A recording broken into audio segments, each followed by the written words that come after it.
Good afternoon friends, কেমন আছো তোমরা? আমরা একটু বাজারে বেরিয়ে পড়েছি। রাস্তায় দেখতেই পাচ্ছ কত লোক। আর আমার ছেলে সামনে স্কুটিতে দাঁড়িয়ে যাবে, ও মাঝখানে কিছুতেই বসবে না। যখনই যাব তখনই শুধু সামনে দাঁড়িয়ে যেতে চাইবে। এই রাস্তাগুলো এর আগেও অনেকবার দেখিয়েছি তোমাদের, বুঝতেই পারবে এইগুলো কোন দিকে যাচ্ছি আমরা। আর যারা সিউড়িতে থাকো তারা তো চেনোই এগুলো। সামনেই দুটো মন্দির পড়বে। আমি বললাম আমাকে স্কুটিটা দাও, চালাবো, কিছুতেই দিল না। নিজেই চালিয়ে নিয়ে যাবে। আমাকে অ্যাকচুয়ালি ভয় পাচ্ছে আমি কোথায় কোন দিকে ঠুকে দেবো এখনই, সেই কারণেই দেয়নি হয়তো। এই যে বললাম না সামনে দুটো মন্দির পড়বে, এই মন্দিরগুলো আগেও আমি দেখিয়েছি, দেখতেই পাচ্ছ। সর্পধারিণী মন্দির, আর একটা আছে ওইদিকে বজরংবলীর মন্দির, আর একটা আছে মহাদেবের মন্দির। বাজার থেকে এসে দেখছি আমাদের পেচি ছবি আঁকতে বসে পড়েছে। এই যে খাতা নিয়ে, ও যে অ্যাকচুয়ালি কি আঁকছে কিছু বোঝা মুশকিল। ওকে জিজ্ঞাসা করলাম কি আঁকছো, কি আঁকছিস রে? ও ও বললো যে লেহেঙ্গা আঁকছে। একটা মেয়ে লেহেঙ্গা পরে দাঁড়িয়ে আছে, লেহেঙ্গার নিচের যে স্কার্টটা, ওই স্কার্টটা আঁকার চেষ্টা করছে ও। ফোন দেখে দেখে ভালোই ও ছবি আঁকতে পারে। তোমাদেরকে এন্ডে দেখাবো যে ও ফাইনাল লুকটা কেমন দিল। মাঝখানে আমি ওকে খুব ডিস্টার্ব করছিলাম যে কি ছবি আঁকছিস, কি ছবি আঁকছিস এসব করে। তুই কি পাখির ডানা আঁকছিস নাকি বলতো? করতেটা কি চাইছিস তুই এখন? ও কিন্তু ভীষণ রেগে যাচ্ছিল, ওকে প্রচণ্ড ডিস্টার্ব করছিলাম, আমিও ডিস্টার্ব করছিলাম, প্লাস আমার ছেলেটাও ডিস্টার্ব করছিল।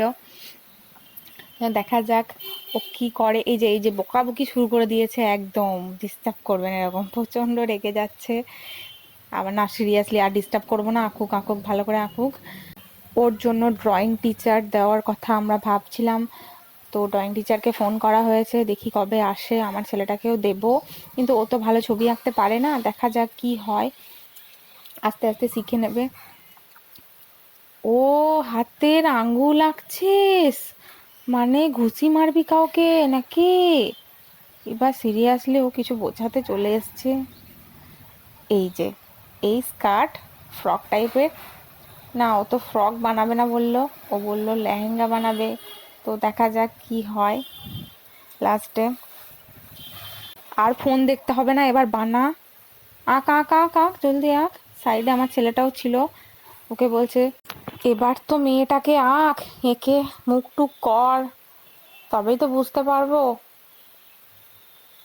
পুরো সাসপেন্স রেখে দিয়েছে, কি যে করবে আমি কিছুই বুঝতে পারছি না। দেখা যাক, আর তোমরাও দেখতে থাকো কি আঁকছে ও আমার সাথে সাথে। হ্যাঁ রে, কালারগুলো কোথায় রেখেছিস? কালারগুলো নিয়ে আয়, যা। কোনো কথা শুনবেই না, আঁকতেই ব্যস্ত। ওর আঁকা অনেকগুলো ছবি আমি দেখাবো, ওর মা দেখবে, ওর প্রোফাইলে পোস্ট করেছে, অনেক ভালো ভালো ছবি এঁকেছে ও। একটা শ্রীকৃষ্ণের ছবি এঁকেছিল, ওই ছবিটা তো খুবই সুন্দর এঁকেছিল, আমার খুব পছন্দ হয়েছিল। আর ও যদি একটু কনসেন্ট্রেট দিয়ে ভালো করে মনোযোগ সহকারে ও আঁকতে পারে, তাহলে কিন্তু একটা ভালো জায়গায় ও পৌঁছে যেতে পারে, কারণ ওর আঁকার হাত খুবই ভালো, ওর হ্যান্ডরাইটিংও খুব ভালো। আর ফোন দেখে দেখেই যদি এত সুন্দর ছবি আঁকতে পারে, তাহলে ওকে যদি ড্রয়িং টিচার দেওয়া হয় তাহলে ও কত ভালো ছবি আঁকবে। পরের একটা ভিডিওতে ফুল ছবিটা আমি দেখাবো পুরো কালার করে।